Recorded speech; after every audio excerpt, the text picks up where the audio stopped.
Hi friends, నేనైతే విజయవాడ వచ్చానండి. విజయవాడలో చూడండి ఫ్రెండ్స్, నైట్ టైం విజయవాడ ఎంత కలగా ఉంటుందో చూడండి ఫ్రెండ్స్.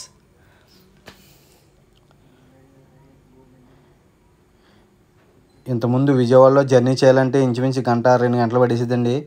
ఈ ఫ్లైఓవర్ బ్రిడ్జ్ చేసిన తర్వాత జర్నీ చాలా ఫాస్ట్గా జరుగుతుంది.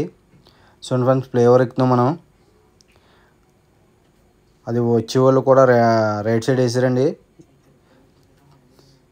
ఇలా నెల్లూరు వెళ్ళాలంటే మాత్రం చాలా హ్యాపీగా ఉంటుందండి జర్నీ కూడా.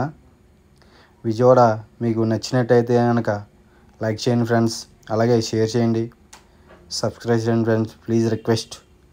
మరిన్ని లొకేషన్ మీకు ఎప్పుడప్పుడు పెడతాను ఫ్రెండ్స్. మీ అందరి సపోర్ట్ నాకు ఎప్పుడు ఉండాలి.